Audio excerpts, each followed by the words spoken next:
la parole aujourd'hui. Je crois qu'elle va nous défier. Peut-être apporter un peu de conviction, mais nous ne voulons pas qu'elle apporte la moindre condamnation. Merci donc, Père, de ce que tout le monde reçoive cette parole aujourd'hui et l'applique à sa vie. Au nom de Jésus. Amen. Je veux vous parler aujourd'hui. Nous continuons notre série sur la tentation et sur la façon de résister à la tentation. Et je crois qu'une des choses que nous sommes tentés de faire beaucoup de fois, c'est que nous sommes tentés de transiger. Que veut dire transiger? Je crois que transiger veut dire aller un peu au-dessous de ce que vous savez être la meilleure chose à faire. Vous savez, un peu, juste un peu. Non mais, après tout, tous les autres font ça. Mais vous savez quoi? Nous ne sommes pas tous les autres. Et les compromis que nous acceptons dans notre vie font plus de dégâts que nous ne puissions imaginer, car normalement, ce n'est pas juste un petit compromis. C'est un petit compromis, ensuite, nous nous y habituons. Et à un moment donné, vous savez, ce qui était mauvais a maintenant l'air d'être bon. Et ainsi, donc, nous transigeons un peu plus et au bout d'un certain temps, ceci semble bon et cela semble bon. Et on n'a pas le temps de dire, ouf, que nous vivons cette vie médiocre qui n'est pas agréable à Dieu. Et nous ne pouvons pas regarder le monde autour de nous pour voir si nous sommes bien. Et malheureusement, dans bien des cas, nous ne pouvons même pas regarder les autres chrétiens pour voir si nous sommes bien. Et je ne voudrais pas m'ériger en juge, mais nous avons vraiment beaucoup de chrétiens charnels, et même à l'Église. Nous essayons parfois d'être comme les autres, et nous devons nous garder d'édulcorer l'Évangile de Jésus-Christ au point où il ne dit vraiment plus rien à personne. Nous avons fait beaucoup de changements dans notre ministère il y a environ 5 ans pour essayer de nous rapprocher des jeunes, car j'ai regardé là et j'ai trouvé que tout le monde avait mon âge et je n'ai pas aimé ça. C'était signe qu'on stagnait et qu'on ne grandissait pas, parce que l'Évangile est pour tout le monde, quel que soit leur âge. Et donc nous voyons beaucoup plus de jeunes dans nos réunions maintenant et beaucoup plus de personnes âgées de 30 ans et de 40 ans. Et nous voyons parfois même des personnes âgées de 80 et de 90 ans. Et les changements que nous avons faits n'ont rien à voir avec nos valeurs morales ou avec notre message, mais avec l'image. Nous avons une tribune un peu différente.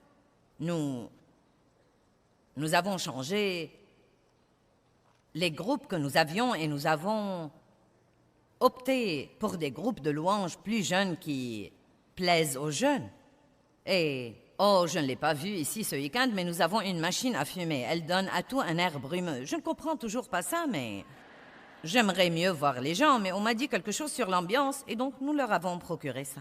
Et vous savez, pour moi, je pourrais toujours me contenter de chanter 5 cantiques quand je sors ici, mais si nous allons vraiment aimer les gens, nous n'aurons pas toujours l'occasion de faire ce que nous voulons. Nous devons faire ce qui est mieux pour tout le monde. Donc nous avons fait des changements, et je crois que si nous ne changeons pas, nous serons dépassés. Mais nous ne pourrons jamais changer nos valeurs morales, et nous ne pourrons jamais changer la vérité de l'Évangile de Jésus-Christ. Quel que soit le siècle, la parole de Dieu reste toujours la même. Le coût élevé d'une vie médiocre est ce dont je veux parler aujourd'hui, car si vous choisissez la vie supérieure, vous en récolterez les fruits. Vous aurez la justice, la paix et la joie. Vous aurez ce contentement profond et cette satisfaction au-dedans de vous. Si vous choisissez la vie médiocre, la Bible vous dit clairement que vous perdrez cette vie supérieure que Dieu vous a destinée. N'échangez pas l'amusement contre la joie. Vous avez entendu ce que j'ai dit? J'ai dit n'échangez pas une nuit ou 2 ou une semaine d'amusement contre la joie. Veillez toujours à avoir la chose authentique et non pas une copie de ce que Dieu veut que vous ayez. Matthieu 22, 37 et 38. Et Jésus lui répondit, « Tu aimeras le Seigneur ton Dieu de tout ton cœur, de toute ton âme et de toute ta pensée, ton intellect. C'est le plus grand, le plus important et le premier commandement. » Dans ce contexte, il y avait des pharisiens là qui demandaient à Jésus, « Eh bien, de toutes ces choses que tu enseignes, laquelle est la plus importante? » Et il a dit, la chose la plus importante, c'est d'aimer le Seigneur votre Dieu. Non juste aimer Dieu, mais aimer le Seigneur votre Dieu de tout votre cœur, de toute votre âme, de toute votre force et de toute votre pensée. parce que c'est le premier et le plus important commandement. Donc, par nécessité, de temps en temps, nous devons nous arrêter et nous demander ce qui est vraiment la chose la plus importante pour nous dans notre vie. Nous dirions tous probablement Dieu. Mais nous devons nous arrêter et nous demander, eh bien, où en est donc la preuve? Que passons-nous notre temps à faire? Ce que vous faites en un jour déterminé est ce qui est important pour vous en ce jour-là. Donc, si nous n'avons pas de temps pour Dieu, Dieu n'est pas important pour nous. Nous pouvons lui trouver un temps quand nous sommes désespérés. Nous n'avons pas encore compris que nous sommes désespérés tout le temps. Vous regardez en ce moment une femme désespérée. J'ai désespérément besoin de plus de Dieu et je sais que je ne peux rien faire sans lui. Matthieu 6, 24 et 25. Nul ne peut servir de maître, car ou il haïra l'un et aimera l'autre, ou il soutiendra et sera loyal à l'un et méprisera et sera contre l'autre. Je demande des choix aujourd'hui. Je demande des décisions et j'apprécie le fait que vous soyez ici. Et beaucoup d'entre vous sont probablement des chrétiens très engagés. Mais en plus de m'adresser à vous aujourd'hui, je m'adresse à un très grand public dans le monde entier. Et je vous demande de prendre une décision aujourd'hui. Je crois que quand vous êtes tombé sur cette émission aujourd'hui, ce n'était pas parce que vous zappiez d'une chaîne à l'autre sur votre télé, mais parce que Dieu veut vous parler aujourd'hui et veut que vous preniez quelques décisions quant à qui vous voulez servir et ce que vous voulez faire de votre vie. Vous ne pouvez servir Dieu et l'argent, c'est-à-dire les richesses trompeuses, les possessions ou toute autre chose à laquelle vous vous fiez. Voyons, nous devons nous arrêter là et dire que Dieu ne dit pas que nous ne pouvons pas avoir la richesse, l'argent et avoir des possessions. Parce que tout ce que Dieu a créé, il l'a créé pour que nous puissions en jouir. Il veut que nous nous jouissions de la vie. Je ne crois pas que Dieu veut que les pécheurs aient tout pendant que son peuple reste sans rien. Mais voilà la clé, et ce message doit être prêché de temps en temps. Il n'y a pas de mal à avoir des choses, mais il ne faut pas que ces choses vous aient.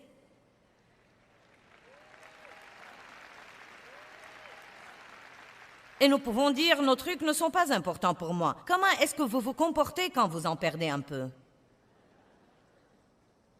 Amen? Quelqu'un m'a donné cette bague il y a très longtemps. Elle est spéciale pour moi, car un jour, je n'avais rien du tout à donner. Et j'étais dans une réunion, à l'époque où je ne prêchais pas encore. Et je voulais donner quelque chose à l'homme qui prêchait ce soir-là, et Dave et moi n'avions presque pas d'argent. Et nous avions déjà payé la dîme, et il ne nous restait que l'argent pour payer les factures. Et je voulais lui donner quelque chose, et la seule chose que j'avais, et qui avait quelque valeur, et elle n'était pas vraiment de valeur, mais elle avait de la valeur pour moi, c'était mon alliance.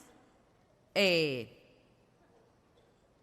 donc, je me sentais idiote. J'ai enlevé mon alliance et je suis montée vers ce type qui était un pasteur très célèbre à l'époque et j'ai dit, je crois que Dieu m'a appelé au ministère et j'étais une petite dame assise dans l'assemblée. Je suis sûre qu'il a pensé, oui, tout le monde croit ça.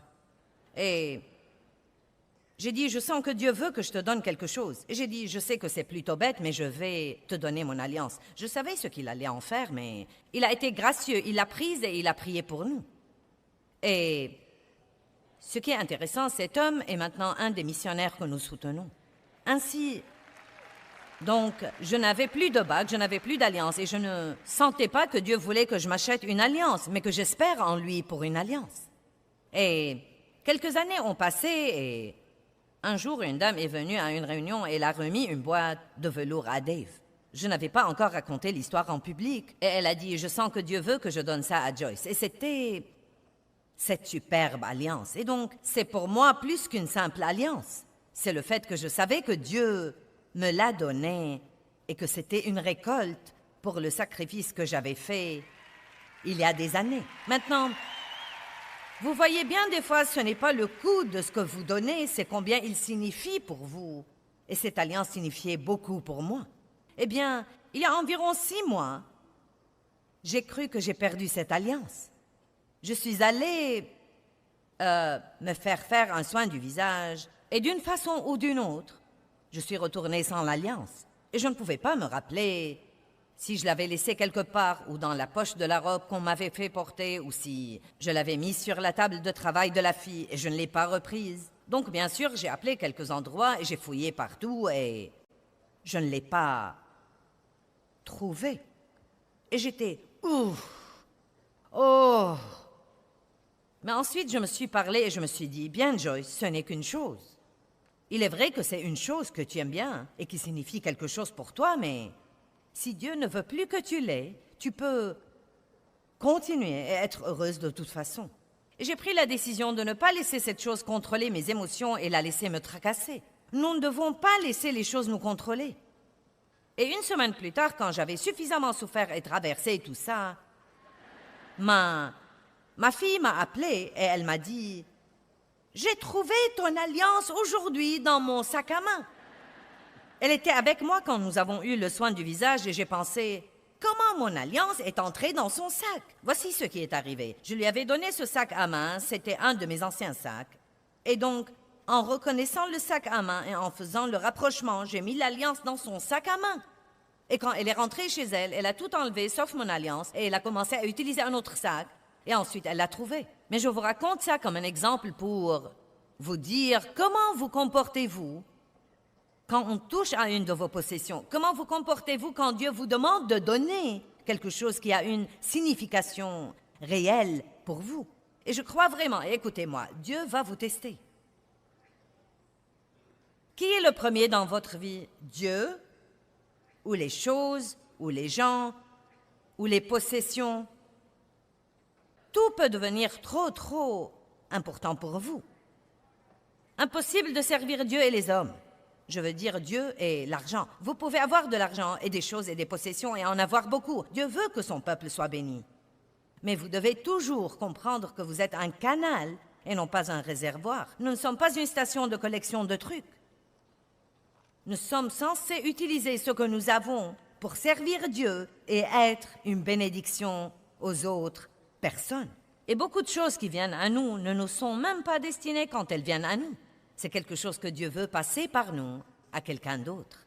Vous savez, si nous avons du mal à mettre quelques dollars dans la quête, comment allons-nous nous comporter quand Dieu commence à nous demander d'autres trucs?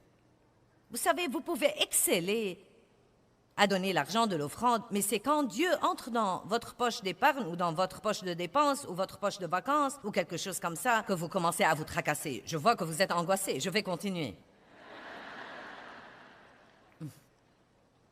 Allez, combien d'entre vous savent que nos possessions peuvent devenir un peu plus importantes pour nous qu'il ne le faut? Vous savez, personne sur son lit de mort ne demande son solde bancaire.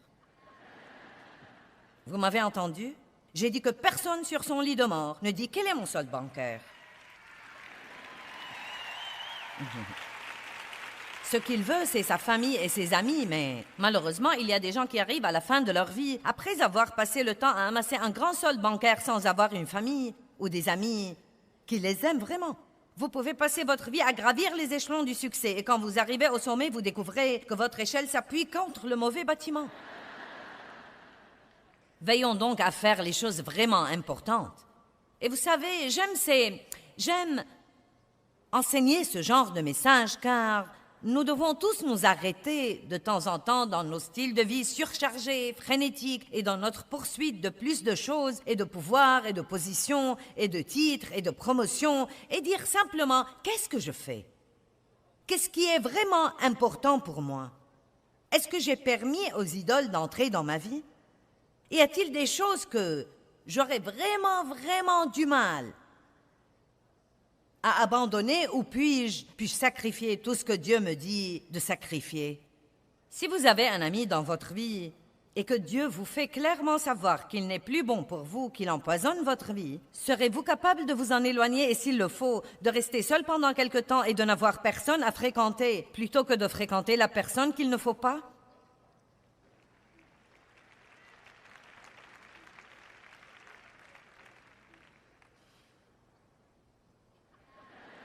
Allez maintenant, c'est la 4e fois que je fais ça ce week-end. Vous feriez mieux de m'aider, je suis fatiguée. Apocalypse 3, 15 à 17. Je connais tes œuvres et ce que tu fais, mais je sais aussi que tu n'es ni froid ni bouillant. Et je voudrais que tu fusses ou froid ou bouillant, mais parce que tu es tiède et ni froid ni bouillant, je vais te vomir de ma bouche. Wow! Et le christianisme tiède, où nous sommes si pieux dimanche, mais comme le reste du monde lundi. Vous comportez-vous d'une façon avec vos amis chrétiens et d'une autre façon avec vos autres amis? Ou prenez-vous position pour Dieu, où que vous soyez dans les situations où vous vous trouvez? Et si vous ne pouvez pas être le chrétien que vous êtes avec ces gens-là, êtes-vous prêt? Est-ce que vous commencez à transiger pour garder leur amitié? Ou est-ce que vous choisissez Dieu et vous dites « J'aimerais mieux n'avoir personne que d'avoir la personne qu'il ne faut pas dans ma vie ». J'étais une chrétienne tiède pendant de nombreuses années. Et malheureusement, personne ne me le disait, personne ne m'affrontait. Et donc, j'affronte moi-même les gens aujourd'hui. Personne en particulier, mais quiconque voudrait écouter. Eh bien, je vous affronte et je vous dis simplement, êtes-vous tiède ou êtes-vous vraiment passionné de Dieu? Êtes-vous profondément amoureux de Dieu? Êtes-vous prêt à abandonner tous les trucs de la chair qu'il vous demande d'abandonner pour avoir une relation plus profonde avec lui? Ou êtes-vous plutôt quelqu'un qui scrute la surface? Tant que vous obtenez ce que vous voulez et que c'est agréable et que ça ne vous coûte pas trop et que tout est cool, vous êtes à l'aise. Mais quand ça commence à vous coûter et qu'il y a des tas de trucs qui se passent dans votre vie que vous ne comprenez pas et vous donnez de vos possessions et que vous payez la dîme et que vous allez à l'église et que vous êtes généreux et maintenant il paraît que l'enfer tout entier éclate dans votre vie. Serez-vous toujours capable de vous lever et de dire « Dieu, je t'aime autant sur les cimes que dans la vallée » ?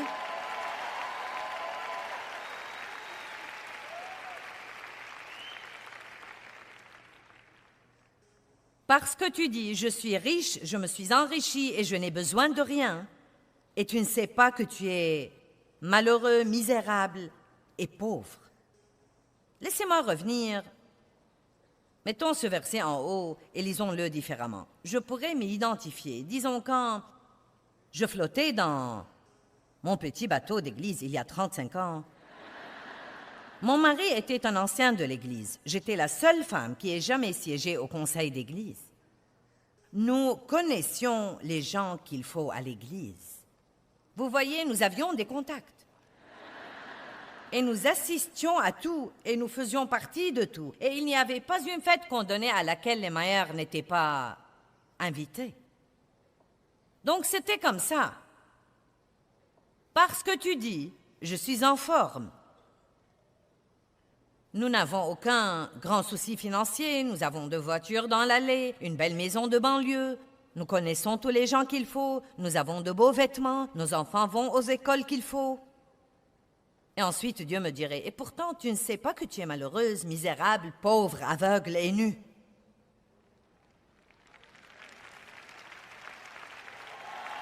Le christianisme est bien plus qu'un voyage.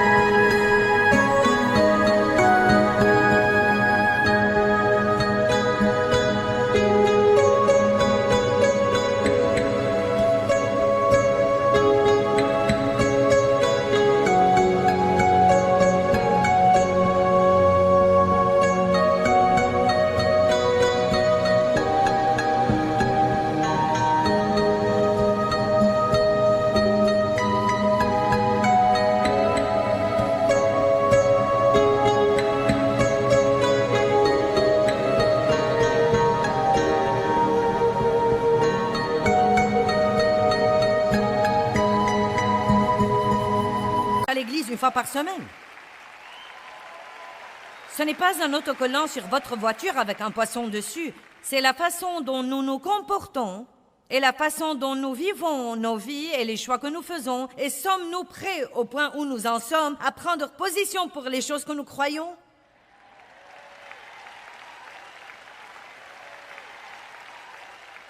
Et vous savez, je n'ai pas beaucoup tendance à parler des derniers temps, car je ne crois pas que c'est un domaine où je m'y connais vraiment, et je crois que je serai prête quand Jésus viendra. Et donc, ce n'est vraiment pas mon domaine, mais je crois que nous nous rendons tous compte que les choses changent radicalement dans le monde et qu'elles ne vont pas dans une très bonne direction.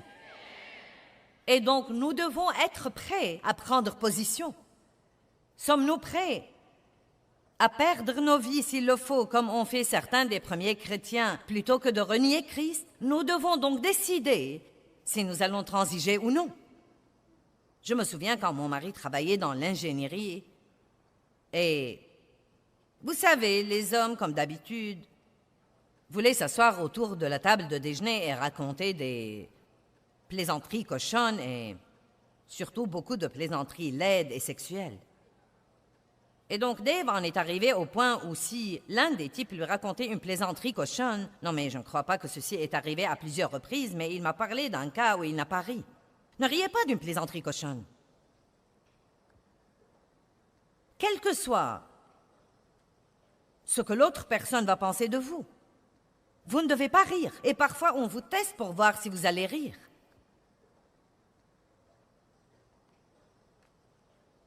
On voit bien que nous sommes heurtés à une zone à problème parce que...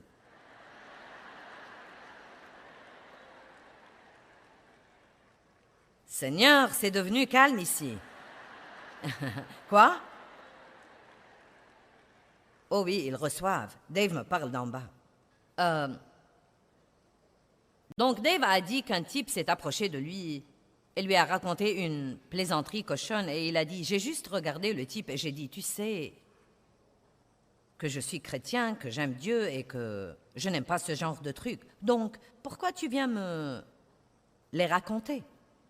Eh bien, vous ne devez pas vous soucier de ce que pensent les autres si vous voulez maintenir votre vie avec Dieu.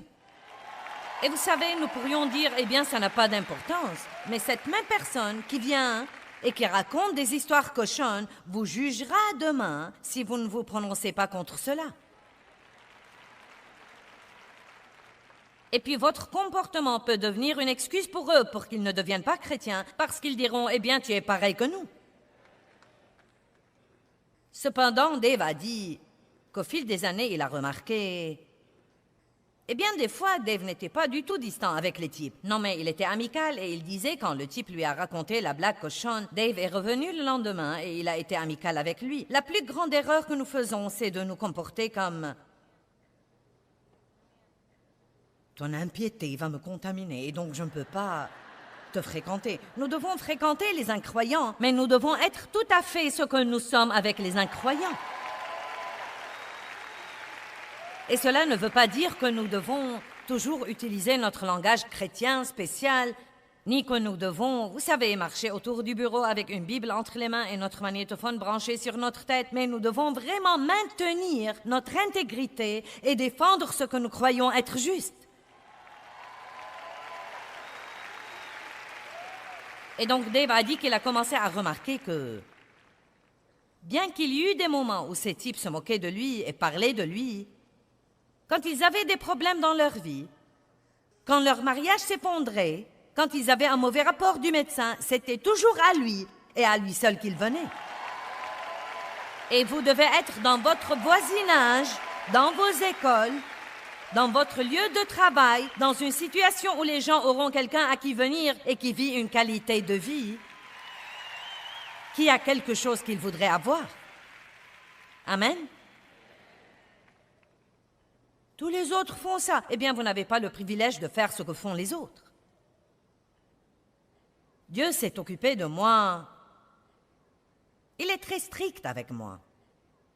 Et il y a eu des moments dans ma vie où je me plaignais parce que je voyais les autres faire des choses que Dieu ne me laissait pas faire et ils n'avaient pas l'air d'avoir un problème.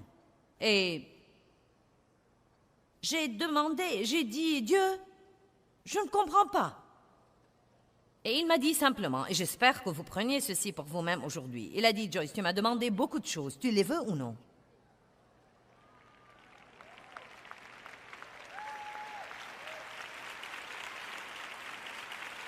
Vous voulez porter une forte onction sur votre vie? Laissez-moi vous dire quelque chose. Il y a un prix à payer pour une forte onction sur votre vie parce que Dieu n'oint pas la chair. Lisez la loi de l'Ancien Testament où on ne laissait jamais l'huile d'onction toucher la chair. Dieu oint les choses qui lui sont agréables. Nous sommes dans une époque dangereuse dans notre société aujourd'hui. Non, mais les choses ont tellement déraillé que c'est vraiment incroyable. Non, mais le rebut qui passe à la télé et le... Non, mais c'est vraiment pitoyable, pathétique. Mais Dieu a choisi chacun de nous pour vivre dans cette période de l'histoire. Nous ne sommes pas ici par hasard. Si vous êtes ici dans cette période de l'histoire, c'est Dieu lui-même qui...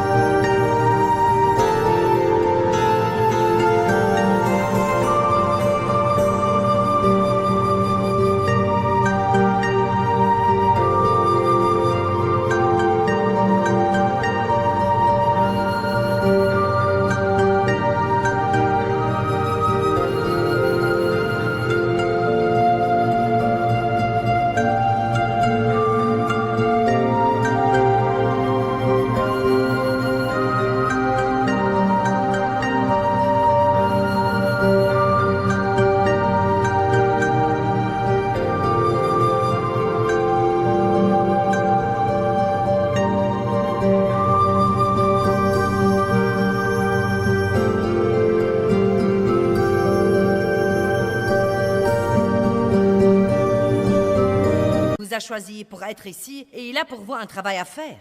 Et une des choses que nous ne pouvons pas faire, c'est de commencer à nous fondre dans tous les autres de façon que personne ne sache qui appartient à Dieu et qui n'appartient pas. La Bible dit que le temps viendra où il y aura une division stricte entre ceux qui sont pieux et ceux qui ne le sont pas.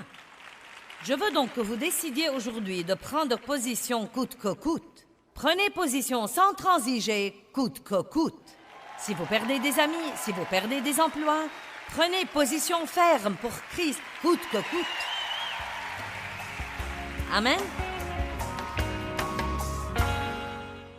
Eh bien, je crois que vous êtes des croyants sérieux à Jésus-Christ et que vous voulez vraiment grandir spirituellement. Et vous savez, c'est très important que vous viviez avec une attitude qui dit essentiellement, si ce que j'essaye de faire n'est pas de Dieu, à ce moment-là, je ne veux plus le faire. Nous devons nous méfier des choses qui nous distraient et qui nous éloignent vraiment de notre relation avec Dieu. C'est important dans le monde où nous vivons aujourd'hui de rester déterminés. Je veux donc vous encourager à focaliser sur les choses qui sont la volonté de Dieu et les choses qui ajoutent à votre vie, et non pas sur les choses qui vous volent votre vie, vous volent votre temps et vous volent votre énergie. Ce qui se passe dans notre cœur, les attitudes du cœur que nous avons, sont vraiment, vraiment importantes.